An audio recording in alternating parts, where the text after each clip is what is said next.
Matador, Meet and Talk with Andre Mandor. So, sekarang gua kedatangan anak muda. Anak muda ya. Yoi. Terus dia bisnis juga dan gue juga baru tahu sebenarnya dia datang ke Jakarta tuh, fun fact-nya. Dia pengen bermusik awalannya, tapi ternyata rezekinya atau jalur Tuhannya dikasih ke Liquid. Ca, apa kabar lu? Alhamdulillah sehat bro. Sehat ya.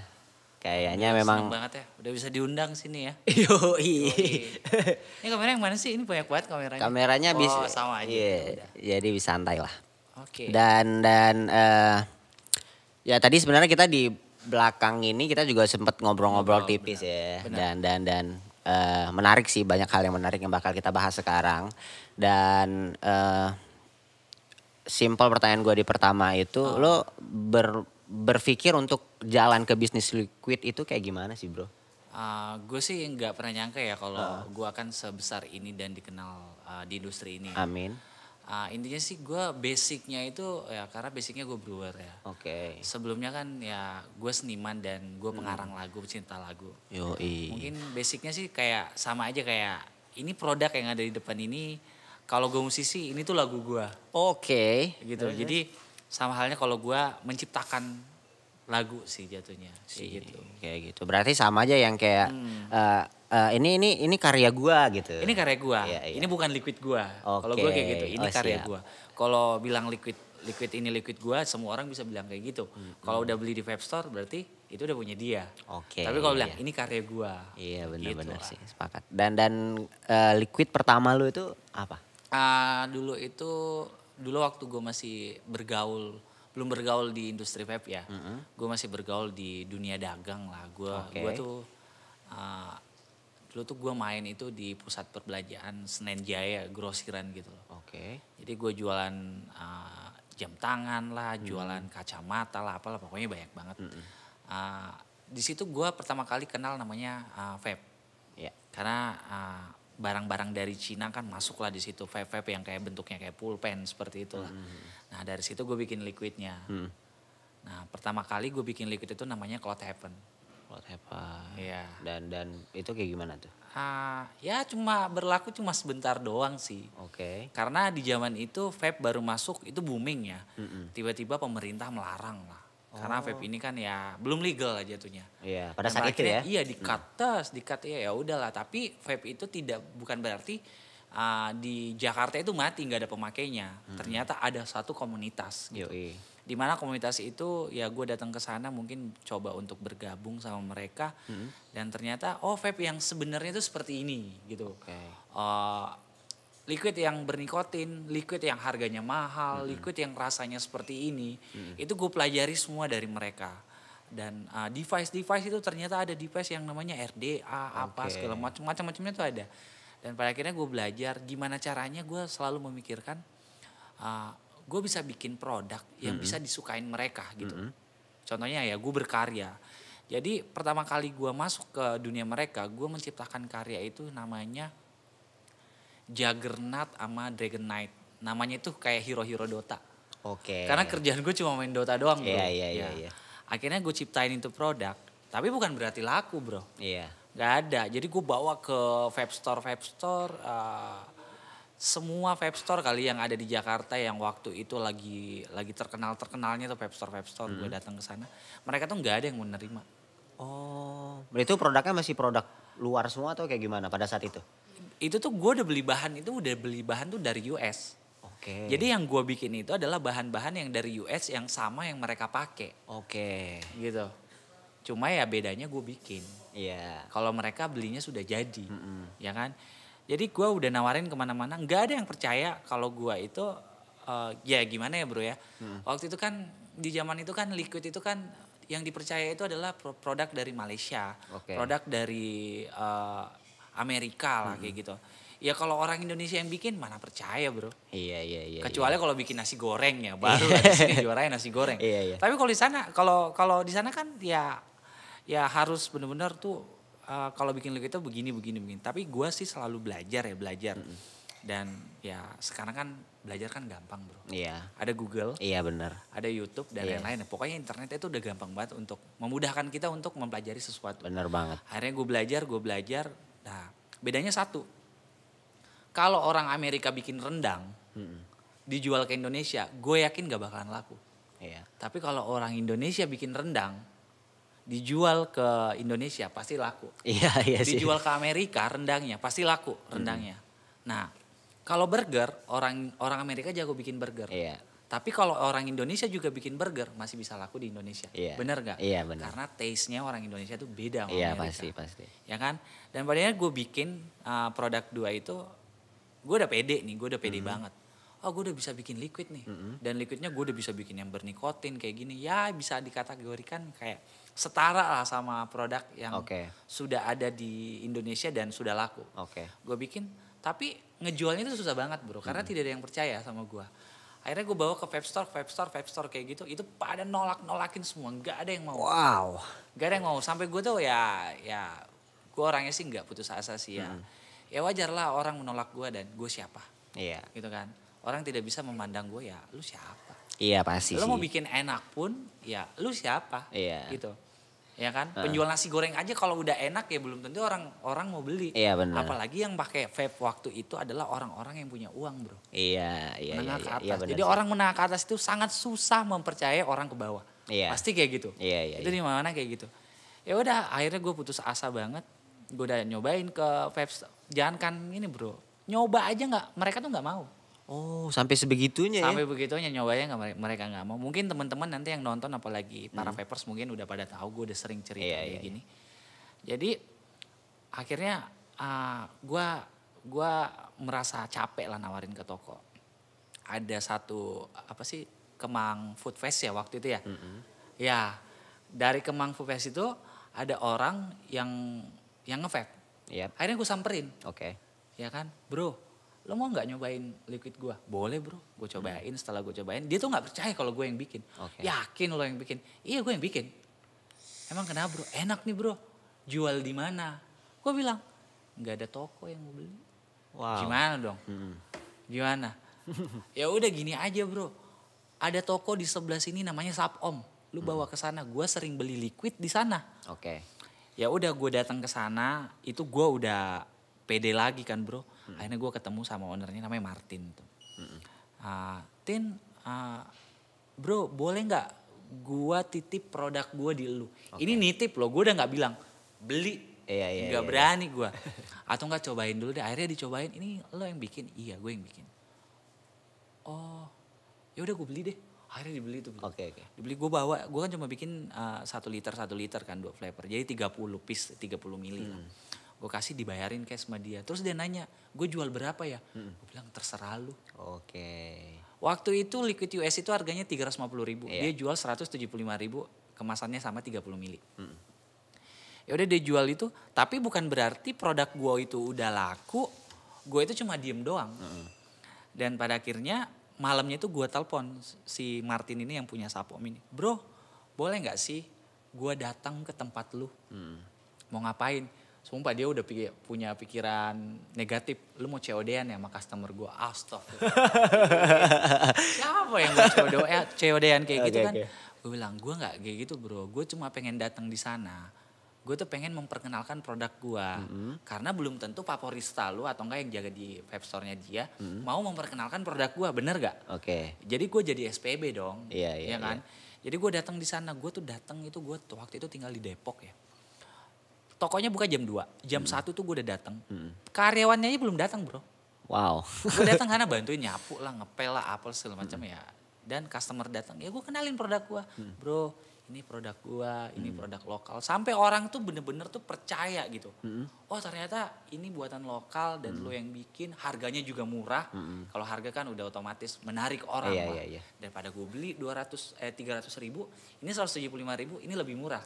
Terus ada yang jelasin ingredientsnya seperti ini, gue pakai bahannya kayak gini. Jadi gue tuh bener-bener SPB cuy. Dan pada akhirnya liquid itu ya dari mulut ke mulut lah. Oh ada produk nih yang baru nih gini-gini. Yang tadinya toko-toko pada nolakin gue, itu pada nyari gue sih. Iya sih. Pada dateng gitu. Ya sampai akhirnya gue bikin perusahaan namanya Hero 57. Gue bikin perusahaan Hero 57, akhirnya Subomnya gue beli. Oke. Gue beli sahamnya 100% lah, gue beli sahamnya 100%.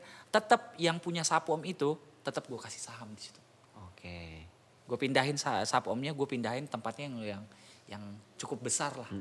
Lo ya gue berterima kasih sama dia. Dan pada akhirnya ada yang namanya gue bikinin dia produk. Gue bikin produk namanya Subom Blueberry Donut. Gue bikin Moon Rabbit. Ini produknya dia. Ini Subom ini gue kasih nama Subom karena gue thanks banget sama yang namanya Subom. Ini vape store pertama kali yang menerima gue. Terus kedua gue bikinin namanya Moon Rabbit. Itu yang lu pegang itu. Itu Moon Rabbit itu. Nah inilah. Ini produk kita nih bener-bener ini luar biasa banget penjualannya. Wow. Luar biasa banget penjualannya dan ini belum legal ya, belum legal. Pas industri vape ini legal, gue ajak yang punya Subom itu untuk masuk ke perusahaan gue. Oke. Ayo lu join sama gue. Karena ya mau gak mau ya kalau gak ada dia ya gue gak bisa jadi apa-apa. Iya. Kayak gitu. itu ya. Dan sampai alhamdulillah kita udah ngeluarin banyak produk dan kita udah ekspor juga ke luar negeri. Wow, tadi itu baru mau gua tanyain tuh itu. Ekspor ke luar negeri, ke Bahrain, ke Cina, Malaysia, Thailand dan lain-lain kayak gitu. Cuma sekarang ya karena cuma di Indonesia vape itu legal. Kalau di sana tuh orang tuh jualan tuh masih ngumpet-ngumpet bro. Oh kayak gitu. Apalagi di US itu sekarang itu ya flavor itu cuma bisa dijual antara tobacco sama mentol doang. Ya udah kayak rokok gitu. Iya. Nah di Indonesia ini ya kita alhamdulillah sampai sudah 7 tahun sih Hero 57. Nanti ulang tahun ke anniversary yang ke-7 di tanggal 5 bulan 7. Berarti lo start itu dari tahun berapa sih? 2014. 2014 lo start dan sekarang udah mau jalan ke 7 tahun. 7 tahun. Alhamdulillah bro, masih bertahan sampai sekarang. Dan itulah tadi ceritanya Echa soal dia struggle dan hustle sama si Liquid ini. Dan kalau gua lihat sekarang industri Liquid ya, ini pandangan gua nih. Kayaknya udah sektornya udah makin rame dan apa marketing promosinya sekarang udah bermacam-macam Ya, gitu kan. betul. Dan sekarang yang gua lihat iklan misalnya Liquid itu ngegait artis-artis atau artis-artis sendiri yang ngeproduksi Liquid itu. Nah itu menurut lo kayak gimana? Jadi sebenarnya begini. Jadi di zaman pandemi ini semua bisnis itu kan turun. Bener banget sih. Gimana caranya kita di industri vape ini mengembangkan industri kita ini meskipun di zaman pandemi, Covid dan lain-lain gitu kan. Dan pada akhirnya kita memikirkan untuk ada beberapa produsen. Kalau gue sih telat sih, gue telat banget.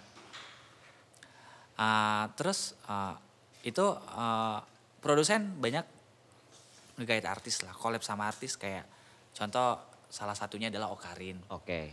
Terus Roy Ricardo. Oke.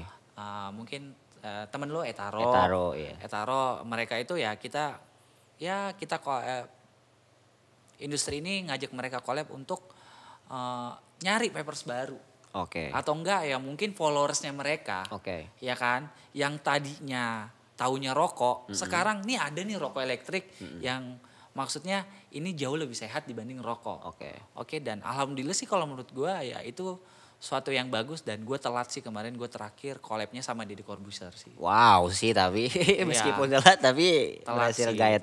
Iya. Ya karena gue ngeliat Deddy Corbuzier ya memang satu dia nge-vape, terus kedua dia ya punya prestasi lah. Kalau gue sih sebenarnya bukan yang tadi tidak punya prestasi, tapi ya gue lebih memilih Deddy Corbuzier karena dia sudah lama nge-vape. Oke. Dan meskipun dia tidak pernah mengiklankan kalau dia tuh nge-vape, tapi kalau di podcastnya dia tuh selalu pegang yang namanya pot. Iya. Kayak gitu. Makanya gue pengen collab sama dia, gue pengen ngajak mereka collab itu. Ya buat sama sih sebenarnya tujuannya. Untuk biar orang itu pada tahu vape. Oke. Ya sukses tidak suksesnya sih ya gue nggak tahu sih sebenarnya. Oke. Gitu. Selanjutnya yang pengen gue tanya itu, lo dulu ngebangun ini dari modal berapa dan sekarang lo udah ngasilin seberapa dari Liquid? Kalau modal ya. Ini jujur-jujuran ya. Iya. Dulu itu gue punya tabungan itu ya kisaran 10 gram emas lah. Oke. Di zaman itu emas itu masih 500.000 ya kalau nggak salah ya. Iya. Akhirnya itu gue jual. Nah itu belanja yang namanya essence nikotin dari luar itu tuh. Kalau nikotin mungkin udah ada di Indonesia waktu itu temen gue udah punya. belanja essence-nya itu kan belanja di US bro. Belanja di US itu harus pakai PayPal atau kartu kredit. Iya. Ya gue pinjam kartu kredit temen lah. Gue mau belanja dong. Ya udah gue pakai ya, belanja lah kisaran ya paling 3 juta lah, gue beli sampel-sampelnya itu segala macam, ada beberapa sih. Gue pelajarin dulu ya, habis itu datang di sini dan itu tuh tololnya gue ya, gue kan gak ada pengalaman tentang hal itu ya. Ternyata belanja bahan kimia itu harus mempunyai namanya surat izin impor. Oke. Dan gue baru tahu juga sih. Iya, itu bodohnya gue. Jadi pas gue ditelepon sama pihak Becu kayak, ini dengan Pak Reza, ini barangnya datang, tolong disiapin data-datanya, tolong bawa ke kantor. Gue datang ke kantor itu gue bener-bener nggak bawa apa-apa bro. Gue pikir ya cuma datang mungkin kali kayak JNE ambil barang, nyasar kali dia. Gue datang ke UPS tuh di Halim ya, gue datang di sana. Gue itu sampai mohon-mohon, tau gak sih lo, sama orangnya, Pak tolonglah keluarin barang. Nggak bisa, harus ada surat impor gini. Akhirnya gue diusir, tau gak lo? Oke. Udah nggak bisa mas, nggak bisa. Akhirnya gue keluar, gue duduk depan pintu di situ sampai jam 6 sore, sampai orang itu kasihan, tau nggak lu lihat gue. Lo ngapain masih di sini? Nungguin bapak. Gue bilang, ya Pak tolonglah Pak. Akhirnya gue dipanggil masuk. Ya udah ambil barang lu. Lain kali begini ya. Oke. Gue belum tahu kalau ada namanya forwarder, gitu kan. Kita kan bar forwarder kan udah siap dengan dokumennya, kayak gitu kan. Akhirnya dari situlah gue belajar. Akhirnya gue bikin seliter itu tadi modalnya. Oke. Dari situ modal segitulah. Iya. Modal segitu dan sampai sekarang ya kalau dihitung penghasilannya sih aduh nggak tahu deh. Kayaknya gue bisa. Kayaknya lebih ke dapur itu ya. Iya itu kayaknya kalau disebut angkanya sih ya kalau bilang cukup sih. Iya. Kalau bilang banyak sih enggak juga. Iya. Cukup lah, cukup beli rumah. Iya, gitu, cukup beli mobil. Ya. Cukup nabung. Oke. Gitu Dan menurut lo kayak gue nih kan gue rokok. Iya. Pasti. Dan sekarang gue bukan yang maksudnya bukan pengguna vape atau pods yang kayak paham banget soal pod, vape dan segala macam. Yang penting rasanya enak dan ya udah harganya murah. Itu apa ya, newbie atau apa sebutannya gue nggak tahu. Nah, dan kalau sekarang menurut lo pengguna vape itu semakin pintar atau karena ikut-ikutan atau dan segala macam menurut lo nih? Semua itu apapun yang industri yang pertama kali di Indonesia apalagi semacam ini. Pertama itu lifestyle bro. Oke.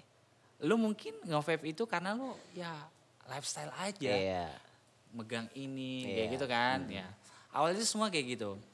Nah sekarang itu vaper sekarang itu kalau dulu memang target kita itu biar perokok itu bisa berhenti. Siap. Yang namanya ngerokok. Tapi ternyata tuh susah banget bro. Karena rokok itu adalah mantan terindah.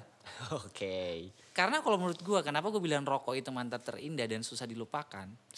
Ya, cewek aja kita punya pacar ya. Malam minggu kita ngapel, pulang siapa yang nemenin?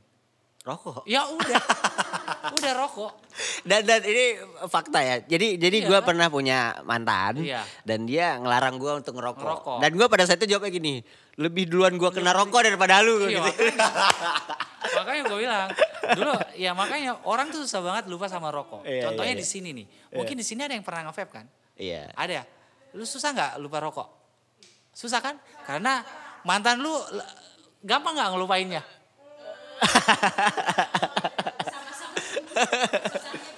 Tapi kalau lu disuruh milih mantan lu apa rokok? Gue mau nanya sama lu. Lu milih rokok kan? Pasti begitu. Nah kalau menurut gue rokok itu adalah mantan terindah bro. Jadi susah orang mau buang air aja ngerokok. Bener gak sih? Iya bener. Kemana aja ngerokok, Kalau mantan ya gak nempel mulu. Iya gak bisa dibawa kemana-mana juga. Ditempel mulu sama mantan juga bosen cuy. Ditempel mulu juga sama pasangan bosen, bener gak sih? Iya. Jawab aja jujur ah. Iya. Kok gue yang jadi MC-nya di sini? Bener gak? Gitu kan? Iya. Makanya gue bilang targetnya sebenarnya kalau gue sebagai pelaku industri, gue itu tidak mentargetkan adalah gue bikin vape, gue maju di industri vape untuk kalian yang berhenti ngerokok karena susah banget. Karena jujur, gue aja berapa tahun baru berhenti yang namanya rokok. Setelah ada yang namanya pods. Sekarang gue udah coba nawarin pods, tapi tetap aja perokok itu tidak mau lupa dari rokok. Contohnya orang tua gue deh perokok beratnya minta ampun. Nyokap gue udah kasih pods apa segala macam, tetap aja rokok. Nah jadi targetnya sekarang adalah di mana orang dewasa. Orang kan nge-vape itu kan 18 tahun. Jadi dari 17 tahun dan 18 tahun, kalau ada dua pilihan, ada rokok, dia yang pernah belum pernah kena rokok ya, ada rokok ada vape, pasti dia akan memilih ini daripada rokok. Karena satu, ini tidak bau, tidak mengganggu orang sekitar, keren lagi, lifestyle lagi, bener gak? Dari lifestyle akhirnya jadi kebutuhan, gitu. Jadi nanti pasarnya itu adalah yang mengembangkan pasar ini adalah orang-orang yang 18 tahun ke atas, yang akan memilih vape, bukan rokok. Karena ya dia belum ada mantan terindah. Mantan terindahnya masih yang di waktu zaman di SMA atau SMP, bener gak? Iya sih. Gitu. Jadi itu yang membesarkan vape nanti. Nanti ke depannya. Dan ini Cak, semakin banyak nih kan, semakin banyak persaingan di dunia liquid. Dan menurut lo ada nggak di industri lo nih yang lo jalanin nggak sehat gitu kayak? Oh banyak. Ya, gue pengen Jadi cerita. nggak sehat itu seperti ini nih. Ketika lu punya gini, ini kemarin sempat gue banyak banget diributin orang, gue sempat bukan ribut sih jatuhnya, kayak dulu tuh gue pakai sistem namanya distributor. Lu distributor gue, lu distributor gue. Jadi gue itu besar karena lu, begitupun lu besar karena gue. Bisnis sama-sama menguntungkan. Gue untung, lu untung. Nah ketika ada peluang, lu itu distributor, akhirnya lu yang namanya bikin produk juga. Jadi lu jadi produsen, ya kan? Jadi produsen. Mungkin secara harga, lu nggak bakalan bisa ngejual harga sama gua. Satu, gua udah punya brand dan sudah dikenal orang, ya kan? Lu pasti jual di bawah gua, tapi tidak mempengaruhi pasar gua. Tetap orang akan mencari produk gua, ya kan? Terus kedua, lu sudah jadi produsen, lu pasti sudah tidak fokus menjual produk gua, karena lu udah punya produk. Gue lebih fokus dengan produk. Ini gimana caranya? Mungkin lu udah punya produk, tapi kenapa belum laku produk gua? Kenapa produknya si Eca itu masih laku? Kenapa gue udah bikin produk yang lebih murah? Kenapa produknya masih laku? Berarti tandanya lu udah bukan partner, udah pesaing. Nah caranya dia beli karena distributor jauh lebih murah dibanding toko membeli produk. Dia beli dibanting. Oh kayak gitu. Dibantingnya itu dia pakai Tokopedia siluman. Siapa yang tidak mau beli Tokopedia? Terpercaya. Lu bayar barang sampai baru dibayar ke penjual kan? Kayak gitu kan jatuhnya. Jadi dia bikin Tokopedia siluman yang bukan nama vape store dia.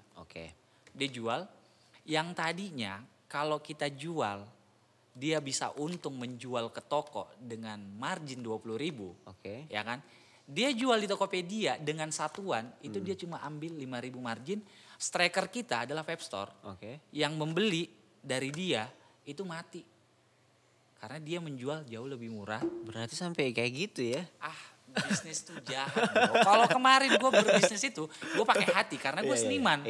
Oh ternyata gue baru sadar juga. Oh ternyata tuh bisnis itu seperti ini, bukan kayak musisi gitu ya. Kita bikin lagu, apa segala macam kita curhat, ternyata tuh salah. Selama itu gue salah. Ya gue tuh kemarin berbisnis itu karena ya gue tidak mau berbisnis sama orang. Sumpama lu mau datang sama gue, duit lu banyak. Gue mau beli produk lu, gue nggak bisa lu beli pakai duit. Iya benar. Kita harus berteman dulu, kita kenal dulu karakter lu seperti apa. Hampir semuanya distributor gue tuh semua begitu. Tapi ternyata ujung-ujungnya tai. Ya, lu yang nyebut. Gue lebih frontalnya sih. Berarti maksudnya secara bisnisnya tidak sehatnya sampai sebegitunya. Sampai segitunya. Wow. Rupanya gua pikir kayak image-nya di depan nih. Gua kan lihat ya, image-nya di depan tuh kayak ya udah Liquid bersaing aja. Terus maksudnya family banget kan. Sering bikin acara segala macam. Iya, kalau gitu. di bisnis ini tuh sebenarnya kalau dibilang kompak sih kompak. Iya kan. 2 tahun lalu. Kalau sekarang bro, aduh. Makanya gue sekarang lebih menghindar, gue tidak bergaul lagi sama mereka ya. Intinya itu gue cuma fokus berkarya aja. Gue udah gak mau lagi kayak, lu bergaul sama gue pura-pura baik, fake depan gue tapi ternyata di belakang lu nusuk gue. Ya gue gak mau lagi, mending kita tidak usah berteman. Kalau lu ada keperluan sama gue ya udah, it's okay kayak gitu sih. Gue layanin, tapi kalau enggak masalah. Bahkan ada beberapa partner gue putusin, gue udah gak mulai kerja sama lu. Dan sekarang sistemnya Hero 57 sudah tidak mau pakai distributor. Karena itu bakalan merugikan kita. percuma gue juga capek bro. Ya gue ini berkarya ya. Gue udah nyiptain itu produk itu sekitar ada mungkin hampir 90 produk. Hampir 90. Gue ciptain karya gue itu 90 produk. Itu liquid doang atau sama? Liquid. Oke. Liquid. Gue meskipun gue berkarya 90 produk capek bro sebenarnya. Bukan capek berkaryanya. Gue itu adalah basicnya seniman. Contohnya yang gini. Lu pernah bikin produk seperti ini. Ya kan? Terus kalau lu disuruh bikin, apakah lu masih mau bikin produk yang seperti ini? Ya enggak. Enggak kan? Iya. Kalau kita pasti idealis lah ya. Iya Ego lah. kan? Iya pasti. Nah gue kayak begitu. Iya. Gue bukan yang ngikutin pasar kayak gitu. Gue bukan karena, pasar itu lagi tren vanilla, gue harus bikin vanilla. Gue gak seperti itu bro. Oke. Ya sama aja kayak lagu trennya Melayu, gue gak mau bikin lagu Melayu. Oke. Kayak gitu. Dan gue punya ya gue bikin sesuai dengan karakter gue, sesuai dengan Iya. apa yang ada Iya, di dalam hati gue. Ya ini gua gitu. Ini gue. Lo mau beli, lo mau tidak beli, terserah lo. Oke. Intinya gue berusaha berkarya dan berkarya dengan baik. Yo, Kayak itu pada denger tuh ya kan. Udah tahu mau mulai bisnis, tapi meskipun gak liquid, tapi ya cara-cara itu kayaknya memang harus Iya, pakai hati sih, semua iya. itu pakai hati sih. Nggak sebenarnya. cuman di bisnis, tapi kayak di yang lain-lain juga Iya. memang harus itu dulu sih sebenarnya. Tapi bisnis itu nggak ada yang sehat. Wow, Itu nggak ada yang sehat. statement cuy. Bisnis itu tidak ada yang sehat. Oke, Cak ngomongin soal musik ya. Tadi kita ngomongin soal musik. Dan fun fact-nya tadi kan gue denger nih sama lu memang ke Jakarta pertama banget itu karena pengen main Karena musik. pengen main musik bro. Oke, terus berapa lama tuh lu fight di musik pada saat itu? Gua itu ke Jakarta itu di tahun 2007. Oke. Tahun 2007 itu di zamannya musik itu lagi RBT lagi kenceng, orang kaya dari RBT. Ya kan, ingat kan zaman itu kan. Hype-nya dulu RBT gitu-gitu. RBT terus manggung segala macam. Ya masih bisa dibilang platinumnya lah artis. Ya kan? Ya di saat itu ya gue ngeband dan gue tuh sebenarnya punya band di kampung gue. Gue pengen terbang ke Jakarta bareng band gue, tapi ya biasa lah bro, mental anak kampung. Iya. Keluarganya mereka semua, karena mereka keluarga mampu, mereka mau anaknya itu jadi pegawai bank, Iya. jadi PNS dan Iya. lain-lain. Jadi nggak ada yang mau terbang. Iya. Jadi guanya yang sendiri. Oke. Yaudah gue nekat terbang ke Jakarta karena gue juga punya saudara di sini. Akhirnya gue di sini sendiri. Akhirnya gue ngebentuk band di sini. Ngebentuk band ya pas di saat gue ngebentuk band di sini, industri musik itu pelan-pelan hancur dan nggak tahu harus kemana. Gue mau pulang malu. Nggak pulang udah. rindu gitu ya. Gak pulang rindu, bener. Gak pulang rindu. Jadi akhirnya tuh gue mikir ya, aduh gue harus ngapain ya. Akhirnya gue masuk ke pasar bro. Oke. Gue masuk ke pasar, lu tau gak pasar ASMK? Nggak tahu gua. Aduh berarti lu bukan orang Jakarta. Iya, gua nggak. Jadi pasar ASMK itu di stasiun kota gitu. Ada namanya pasar ASMK. Oke. Itu jualan apa aja, lu tau gak gue datang ke sana itu. Gue itu jualan parfum. Yang tadinya di Facebook gue itu, gue tuh udah terkenal banget anak band, punya Oke. karya. Lagu gue itu di kampung gue itu diputer di radio itu nomor 1 lah. Iya, Apalah. oke. Wah pokoknya udah artis lah ya, dikategorikan. Wah ini lah, Eca nih hebat bisa bikin lagu Iya. gitu. Akhirnya fans gue tuh di Facebook itu akhirnya gue ganti semua foto-foto gue jadi jualan parfum. Oke. Untuk bertahan hidup bro di Iya. Jakarta. Mau nggak mau kan. Untuk makan gitu. Iya benar-benar. Gue kerja di studio musik apa segala macam. Dari situ sih sebenarnya. Oke. Ya udah gue bilang gue udah frustasi lah ya. Musik udah nggak ada masa depan lagi dan pada akhirnya tapi jiwa gue tetap musik. pemusik, yoi. Tetap musik. Gue masih suka nyanyi, masih suka main gitar. Tapi mungkin waktunya udah nggak begitu banyak, nggak seperti waktu di zaman itu. Iya. Bangun pegang gitar, depan komputer, rekaman, pasti selalu gitu. Lu Ngulik, nulis. gitu. ngulik apalah segala macam lu tahu lah. Tapi sekarang sih udah nggak kayak gitu. Tapi bukan berarti berhenti. Nah di saat gue alhamdulillah gue dapat gue sukses kayak gitu. Akhirnya gue bikin studio musik, studio rekaman. Ya sama lah kayak beginilah. Yang kalian bikin ini gue juga ada fasilitas seperti ini. Terus gue ada toko gitar karena Oke. gue suka beli gitar dan pada akhirnya gitar gue banyak banget. Gak tau harus diapain cuy. Ya udah kita bikin toko gitar aja. Oke. Dan pada akhirnya gue memproduseri satu band Wow. gitu. Gue bikin label loh bro.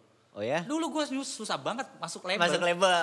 Pernah gue masuk label sekali Naga Suara. Habis Oke. itu anjing dicuekin doang. Gak ada apa-apain ya udahlah. Ya udah sekarang gue bikin label dan gue memproduseri band. Alhamdulillah sekarang udah proses rekaman. Semua rekaman di fasilitas gue semua. Yoi. Yang gue bikin. Alhamdulillah ya bandnya udah. Ya sebentar lagi kita klip udah menuju klip dan promonya segala macam. Amin. Kita udah itu. Berarti apa passion musik lo tuangin sekarang untuk Tetap, menggarap soalnya satu waktu itu band. gue pengen ngeband bro, Iya. tapi istri gue tidak mengizinkan. Oke. Bahaya lo kalau ngeband. Banyak cewek-cewek nanti gitu kan. Biasa lo kalau anak band ya, pasti banyak Gak cewek. jauh-jauh dari Hati-hati. cewek-cewek, narkoba dan lain-lain. Padahal ya nggak Iya. semua musisi sih kayak gitu. Iya, sebenarnya nggak begitu sih. Padahal gue tuh dulu musisi paling cupu bro. Nggak pernah namanya kayak gitu-gitu mah nggak ada. Narkoba gue tuh nggak pernah narkoba seumur Iya. hidup gue. Ya jangan lah. Nggak ada narkoba. Kalau kayak Proma, waktu zaman dulu lapar beli roti 500, Proma 500, Aqua gelas 500. Jadi 1.500. Yoi. Sampai bertahan sampai malam. Wow. Sampai sebegitu Saking gak ya. punya duitnya bro, beneran itu. Emang sih. Itu bener real banget hidup gue di Jakarta itu. Aduh, gue nginep di tempat drummer gue, ya kan. Drummer gue itu anak kuliahan, jadi kalau dia mau berangkat kuliah, dia tuh uang jajan itu dibagi 2 sama gue. Kalau emaknya udah jutek sama gue pindah lagi ke rumah gitaris gue. Oh, gue pindah lagi ke rumah gitaris gue di sana. Gue bawa cucian, nyuci karena di sana ada mesin cuci. Kalau emaknya gitaris gue udah jutek, gue pindah lagi ke rumah basis gue. Wow. Kayak gitu-gitu, struggle. pindah-pindah aja. Ya kan gak enak kan numpang mulu. Iya. Apalagi gak ada kegiatan gitu. Tapi alhamdulillah sih ya sekarang ya udah pernah ngerasain kayak gitu dan alhamdulillah dapat seperti ini ya. Amin. Gue lebih suka membantu orang sih. Amin. Karena gue dulu ngerasain susah banget itu tinggal di Jakarta itu. Kayak gimana gitu. Emang kayak gitu dulu emang lu disusahin dulu ya Iya. kan jalan hidupnya Iya susahin makanya dulu. banyak banget orang bilang enak banget ya Eca sekarang ya. Dia mau beli apa aja ada, fasilitasnya ada. Lu gak tahu cuy susahnya seperti Iya. apa. Lu gak tahu. Susahnya tuh mau makan aja susah. Lu percaya gak bro, waktu gua pengen namanya ngerokok ya. Kalau habis makan kan pedes banget Iya. bro. Lu tau gak puntung-puntung rokok di asbak-asbak itu gue pungutin cuy. Wow. Serius, gue pungutin tuh sampai udah amat. Mungkin kalau ada nyamannya COVID, gue udah mati gara-gara COVID. Sumpah, itu gue udah mati gue. Rebel-rebelnya anak-anak Iya. jalanan tapi lu ngelakuin Iya. itu ya. Dan di saat gue sukses, ini ada lucunya. Oke, gimana tuh? Ini di keluarga gue di saat gue sukses. Gue kan rumah nyokap gue kan udah bocor-bocor masuk air. Nyokap gue tuh udah sampai nggak tinggal di rumah. Dia itu ya ibarat kata ke rumah temennya tinggal kayak jadi pembantu lah masak di situ. Karena nyokap gue jago masak kayak gitu kan. Udah nggak tinggal di rumah. Akhirnya gue benerin tuh rumah sampai bener rapi kayak gitu kan. Keluarga gue ngirain gue jual narkoba, tau gak lo? Sumpah. Gila, ngirain gue tuh jual narkoba. Akhirnya nyokap gue bilang kayak gini, boleh nggak saya ajak semua keluarga ke Jakarta? Buat apa bu? Kamu tuh dikirain jual narkoba. Oke. Gitu. Boleh nggak? Ya udah ajak semua bu, beliin semua tiket. Oke. Datang ke Jakarta, datang tur ke lab gua, ke Iya. kantor gua, ke toko gua. Di bawah ini lab anak saya, ini rumah anak saya, ini mobilnya, diliatin semua. Iya. Ini tokonya, ini ininya gini. Ya dibayar lunas, anak Ini gua nggak jual karyawannya narkoba nih gitu. semua. Oke. Iya sampai begitu nyokap gua. Wow. Dan pada akhirnya keluarga gue tuh pada percaya kita tuh ngirain kamu tuh narkoba loh. Oke. Karena dulu tuh gue tuh bandel banget di sana. Oke. Jadi ya nggak ada yang nyangka katanya. Iya. Ya kalau dibilang tuh lu tuh bajingan dulu. Oke. Keluarga gue tuh nggak ada yang suka dulu sama gue karena gue bajingan memang. Bajingannya itu bukan bajingan narkoba, mabok. Tukang mukulin orang. Begitu. Suka berantem, suka banget dulu berantem gitu. Muda jiwa panas ya. Iya udah jiwa panas apalagi ya Makassar ke bawah lu tahu sendiri lah ya ampun. Di situ tuh orang tuh udah nggak ada Pancasilanya loh kalau kata orang di situ. Wow. Tukang ribut gitu. Ya sampai Jakarta, oh ternyata tuh Jakarta seperti ini gitu. Ternyata tuh tinggal sendiri tuh seperti ini. Ya mau nggak mau nyelamatin diri gimana caranya. Ya tapi alhamdulillah bro, semua prosesnya itu ya kalau kata temen gue sih lu itu sukses di umur 25 itu termasuk cepet sih sebenarnya. Termasuk cepet. Nah tapi ya jangan salah, gue tidur sehari dulu 2 jam cuy. Iya, memang 2 jam. Sampai pada akhirnya udah sukses ya sakit-sakitan juga. Dari situ sakit, dikit-dikit sakit. Masuk angin. Kalau dulu mah gak kenal namanya masuk angin. Gak ada tolak angin masuk di badan gue dulu. Sekarang dikit-dikit, tolak angin dong. Kentut lagi tolak angin. Udah kayak begitu. seru sih tapi Gitu, perjalanannya. seru sih. Tapi semua pasti ada kekurangannya. Dikasih rejeki ya kesehatan dikurangin gitu. Makanya lebih, kalau gue sih sekarang ya lebih memilih sehat sih dibanding. Iya. Cuma banyak duit sih. Banyak Dikit-dikit duit sakit. ya. Mikir dikit sakit. Aduh parah banget. Oke bro, jadi kan tadi lo udah nyeritain fight-nya lo kayak gimana dan sampai sekarang lah intinya. Dan ini sering gua nanyain sih, meskipun gua nggak di podcast, gue sering ngobrol sama orang, tapi ini sering gua nanyain ke Iya. orang-orang kayak, sebenarnya lo masih punya goals nggak sih yang belum lo capai sampai sekarang? Intinya gue pengen sukses di musik sih, meskipun Oke. gue jadi produser ya. Iya iya. Itu gue pengen banget sih sebenarnya. Itu cita-cita gue datang ke sini tuh bener-bener. Gue pengen jiwa musik gue ini sukses gitu. Oke. Tapi ya meskipun gue di belakang layar Iya, sekarang. iya. Kan- Kan kalau band gue nanti sukses, Ya lo ya juga berarti yang gue juga udah sukses. Iya iya gitu. benar-benar. Berarti Kayak gitu sih. itu aja yang lagi lo fight sekarang Iya, saat ini. itu gue lagi fokusin banget ya hobi juga sih. Iya, kira-kira lo gak ada beban sih. itu bakalan album atau kayak gimana Album. band yang lo bikin? Album. Gue bikin album sih. Ya kalau kata orang, lu ngapain sih ngeproduserin? Sedangkan sekarang industri musik kayak gimana? Justru sekarang waktunya. Iya. Orang udah pada diem, tidak ada yang maju, kita yang maju. Yoi. Kayak gitu. Meskipun tantangannya berat, ya nggak apa-apa. Yang penting setidaknya ketika sudah mau melangkah, kita udah di depan. Kayak begitu. Dan menurut lo pandangan lo soal permusikan Indonesia ini sekarang kayak gimana? Kalau menurut gue, musik Indonesia sekarang itu lebih berkembang dibanding zaman gue dulu. Oke. Kalau dulu kan zaman gue kan sorry ya, jangan nyebutin.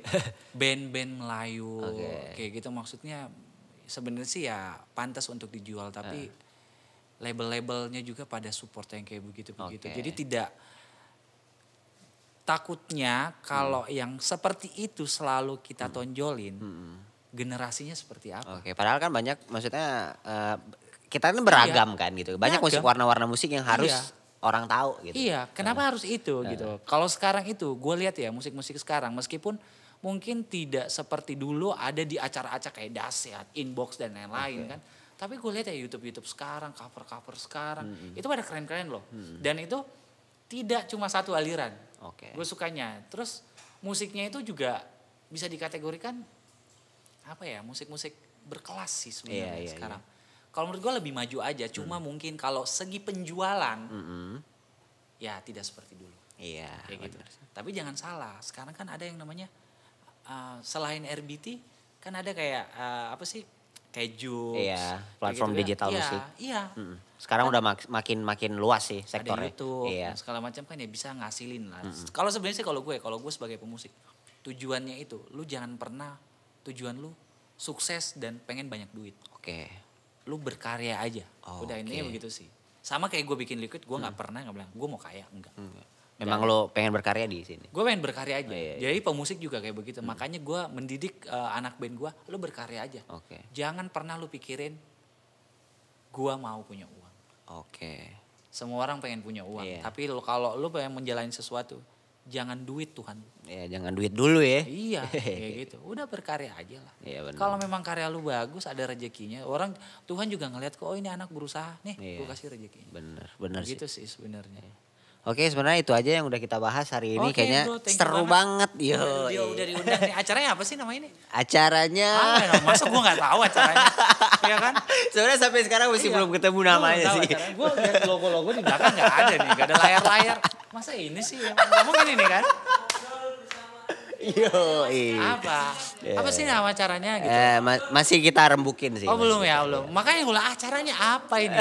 Gue juga nggak tahu kalau gue mau iklanin. Gue lagi podcast nih di acara apa gitu kan. Ya udah nanti lu Nanti bakal gua ngomongin kirim lah ini. apalah, Iya. acaranya. Ngobrol bersama siapa Ya, gitu. oke, ntar bakalan gua kirim Iya, di iya, iya. preview sama lu. Oke, thank you, Boleh, Ja. boleh. Oke, thank you waktunya. banget, bro, thank you. Semoga kita ke depan masih bisa ngobrol-ngobrol ya ke depannya. Oke. Atau bisa Ditunggu lagi soal undangannya. Oke, musik, oke. Siap, kita siap. bisa kerja sama. Boleh. Thank you. Terima kasih juga yang udah nonton. Yo, thank you ya. Peace out. Thank you.